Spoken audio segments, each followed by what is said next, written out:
Joining us now is OjyOkpe with stories trending around the world. Hello, Jinex. Good morning, Dr. Abati. How are you this morning? I'm good. It's been a great morning so it's far. It's a green day. It's a green morning. You are the odd person. As the exceptional woman in the room. As the exceptional woman in the room. Oh my goodness, it looks really good. Yes, doesn't it? Yeah, very nice. You know I always coordinate. Yeah. I saw it and I'm like, Ayo, you're going to miss out today. You're missing out today. When Dr. Abati said green day, all it just came to my head was a rock band. I knew it. You love music. The rock band.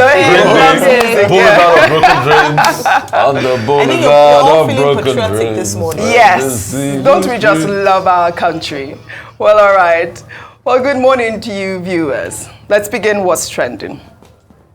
As Nigeria continues to grapple with the spate of kidnappings, President Bola Tinubu on Wednesday announced that no ransom will be paid for the rescue of the children abducted in Kaduna State.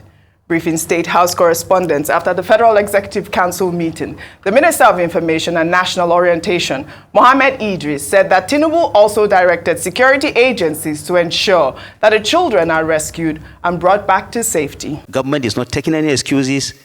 The President has directed that security agencies must, as a matter of urgency, ensure that these children and all those who have been kidnapped are brought back in safety, and also in the process to ensure that not a dime is paid for ransom. So it's important to underscore that.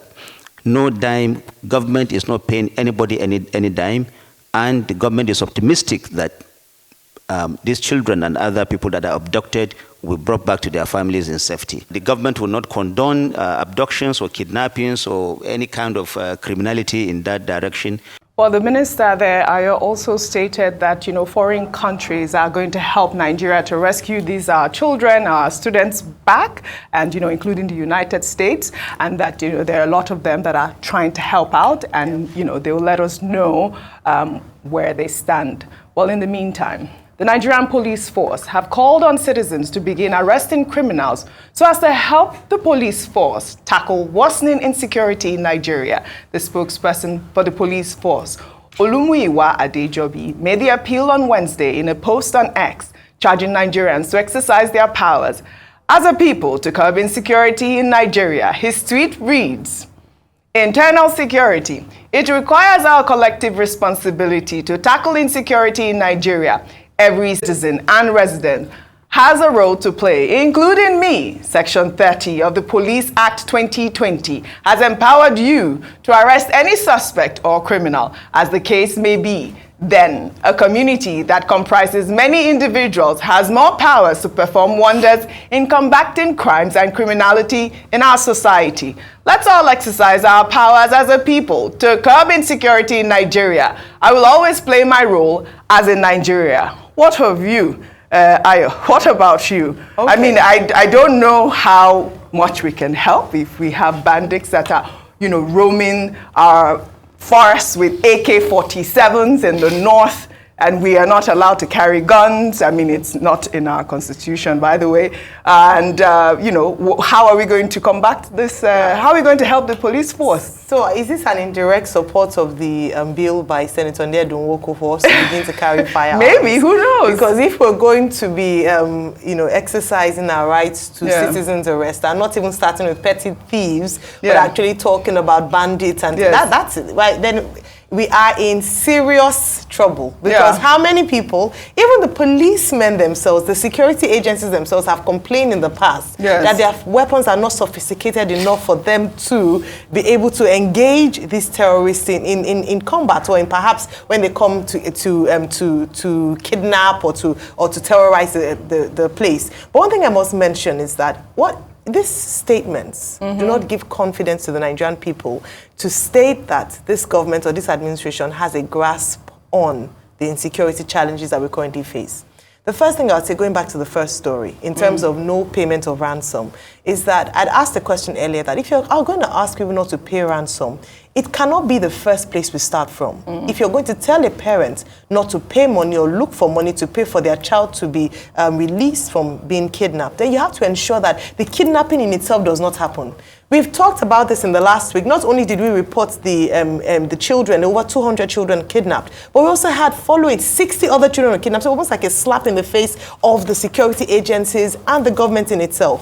So if you're not dealing with the issues and just giving directives upon directives, because that's another directive that's come out to the security agents to rescue the children, after about 1 week, then we're joking. And then you're telling people not to pay ransom. That is perfectly fine, because indeed we don't want to create an enabling environment for the criminals to think that it's a very profitable venture to kidnap children. But unfortunately, we are making the right statements, but not making the right moves. We're not securing our children. We brought up the Safe School Initiative. We're not securing our children. So I think, very importantly, this looks like confusion upon confusion, and it does not inspire confidence in the people that you have security on hold. All right, Dr. Abati, I wanted to take this, but I do not imagine that Olumuyiwa Adejobi, the police spokesperson, is saying that Nigerians should carry arms and go to Sambisa Forest to do the work of the security agencies. That's not the sense that I understand what he is saying.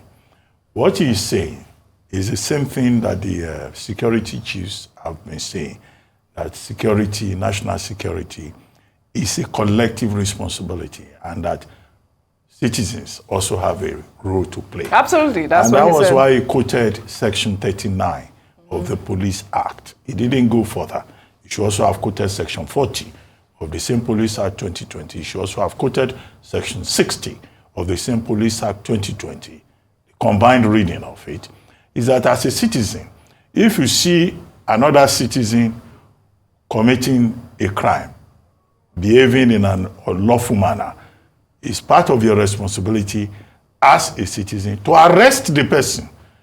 However, you do not have powers to inflict punishment. That would be jungle justice. Section 60 says you hand over the person, and Section 40, subsection 3 also says the same thing of the Police Act. You hand over the person to the police. That way, you are helping the police to do their work. But the problem here is that even when a citizen tries to do private citizen arrest, it leads to controversy. Take the example of the governor of Lagos State. The governor of Lagos State once arrested some people who were trying to rob a motorist, and he handed them over to the police, and they were taken to court. People said, oh, is that his job? That he should face his job? That he was acting under the law. The other time, the same Governor Sanwo-Olu arrested one soldier who was misbehaving. People said, wow, you know, he's a civilian. Why will he arrest a soldier? That's an example of citizen action.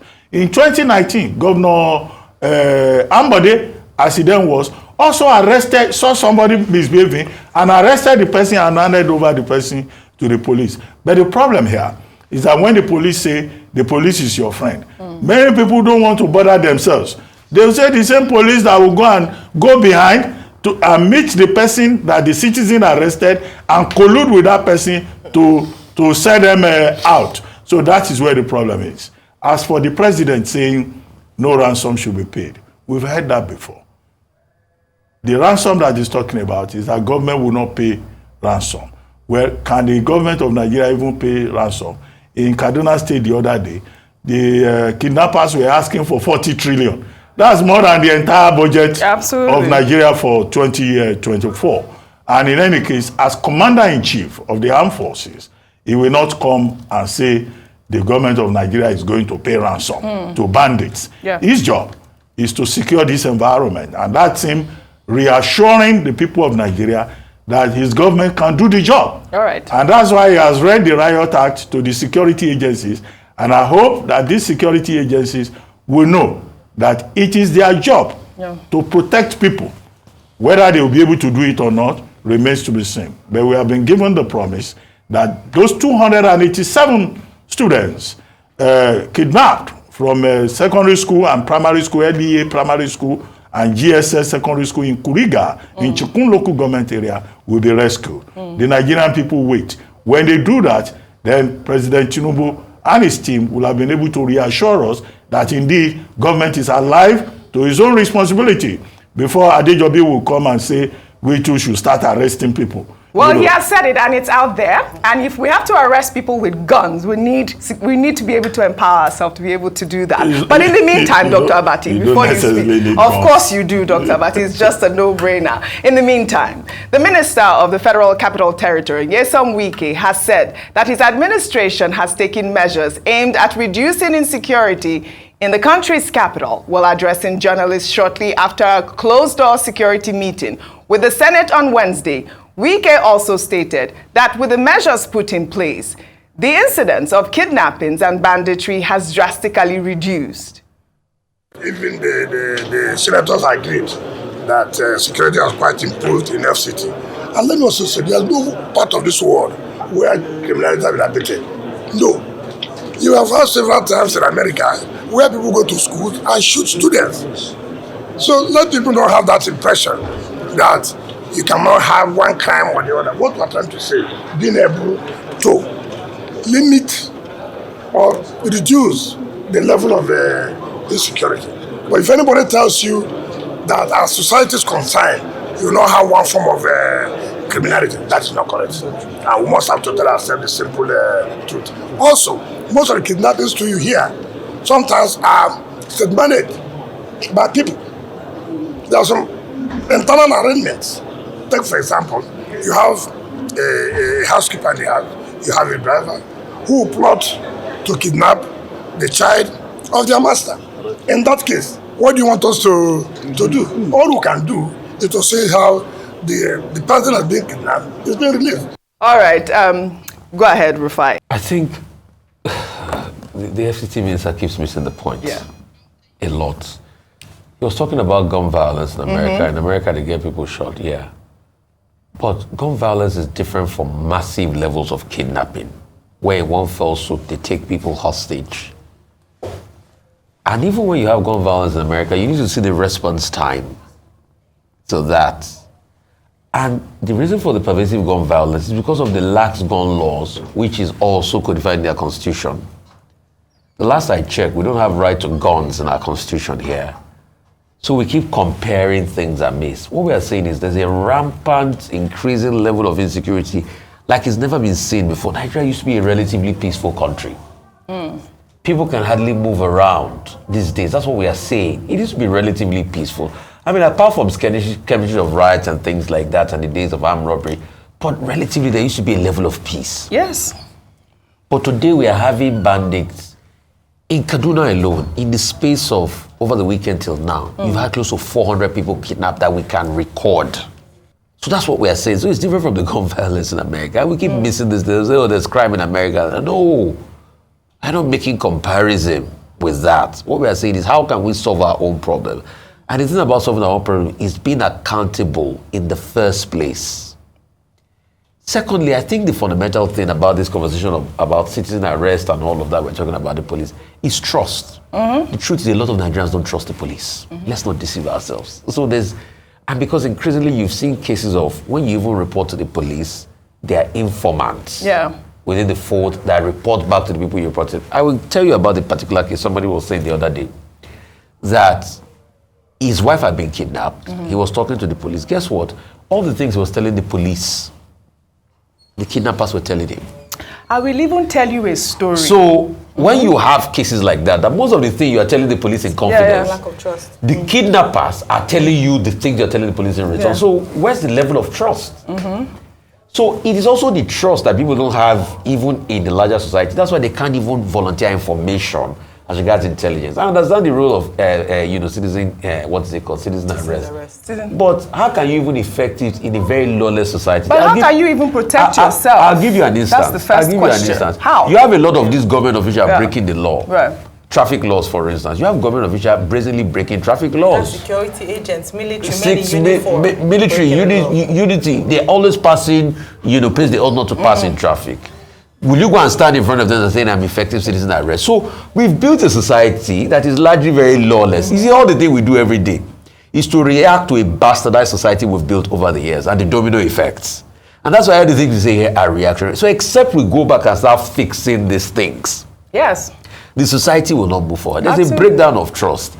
The police, I understand its plight. In a sane society, you should volunteer information, but Is it not in this But country? excuse me, Rufai, we all do.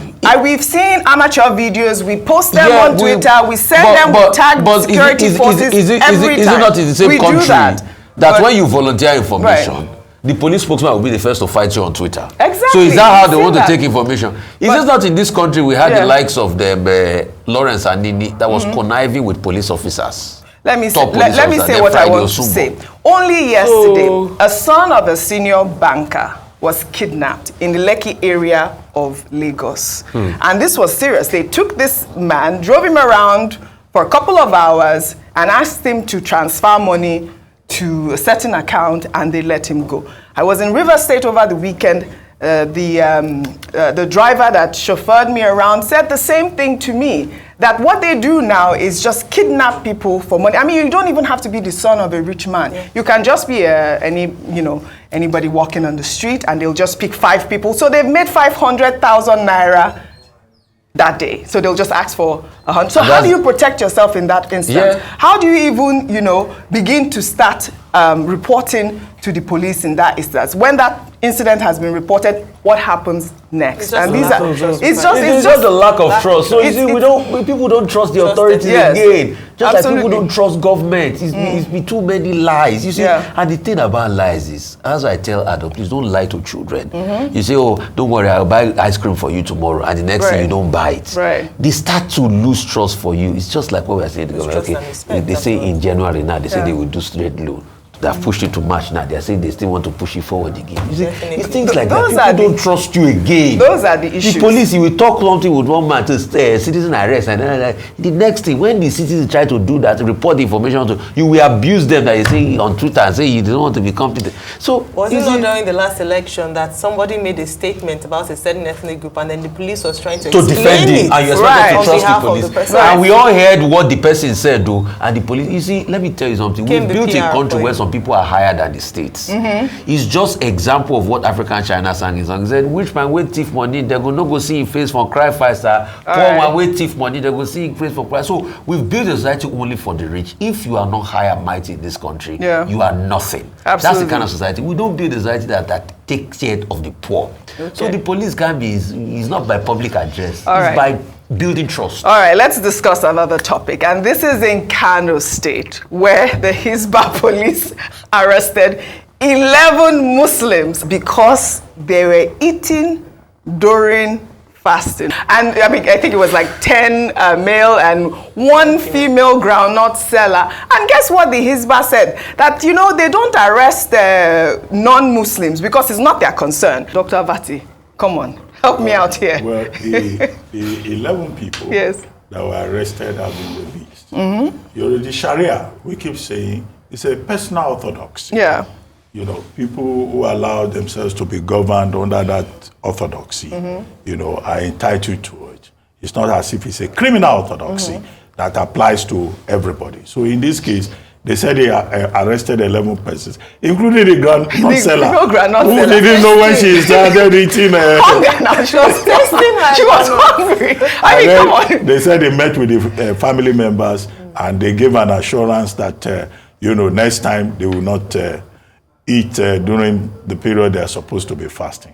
So apparently, I hope they have established that those 11 persons are Muslims, and they subscribe to the principles. However, what they did not point out is that even the rules for fasting, one of the major pillars of Islam, has certain exceptions.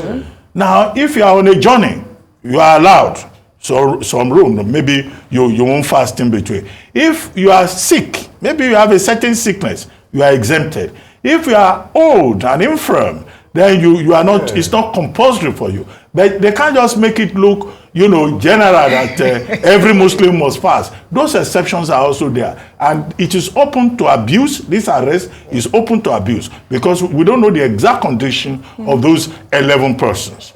Now, the part that bothers me is that the same Kano Hisbah was saying that they are not after Christians, but if you are a Christian and you go and prepare food for a Muslim that is supposed to be fasting, then you can be arrested. No, I don't think they should extend it in that ridiculous manner. They should focus on the Muslim who has accepted to be governed by Sharia.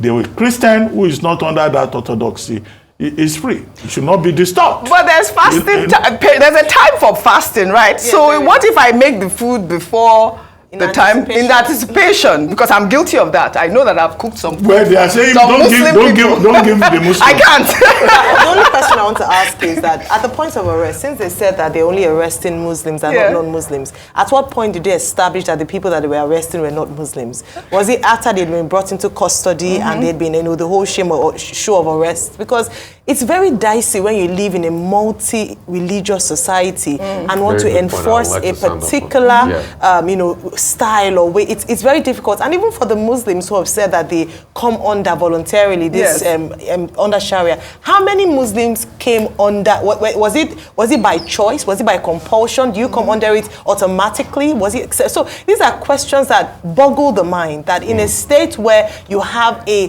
very good percentage of their members being from a faith that's different from Islam, so it may even be Christians or traditional worshippers, but they don't. How do you differentiate? How do you have a separate set of laws for one and the other? At what point do you ask, wait, are you Muslim? Okay, I'll arrest you. Do you understand? So that's where I find it very difficult to understand and see how this will be put into practice without there being some sort of abuse or some sort of infringement of rights. I think it's very difficult. The thing I would like to ask is, based on the constitution, Nigeria is a secular state. It is a secular state. So in a secular state, why are you having a religious police?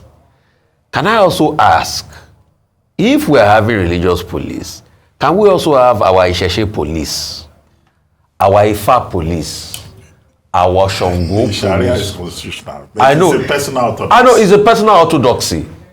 The Sharia is constitutional because it was pushed for. Yeah. Can adherents of other religion to push for recognition in the constitution? Can we also? Because you see, let's be careful when it comes to things like this. Isba is out there now arresting people in a state that is secular. Sharia is constitutional, Dr. Abati, but the ground norm is the national constitution, isn't it? I wonder. You have a right to freedoms. Yes, if your rights are violated, even you have a right to freedom. Are the rights of these individuals not violated based on the constitution of this country? Because that's why I was going that route of, can we have Ifa police, Isheshe police? Maybe it's recognition in the constitution. So the ground norm is the constitution. Are they not rights? Yeah. Let's be careful. Well, all right. I just wonder what they would charge someone like me who cooked for some of my Muslim friends. Yeah, I did now. I'm just confessing now. Maybe I don't live in Kano, so I'm not going to be. I can't do it in Kano. But if they're my friends and they're fasting and I try to help out, I just wonder what the charge will be. But like you said, there should be freedom of religion and freedom. You've been going around cooking. Yes, I've been doing that. Because that's the only contribution I have. That's the only contribution. Don't worry, your jollof and your pepper soup will be ready. Just let me know. And I'm always up to the task, Dr. Abati. Well, I'd like to thank you all for your great analysis, as always, on What's Trending. Well, that's all I have for you guys on What's Trending today. I'll see you all tomorrow.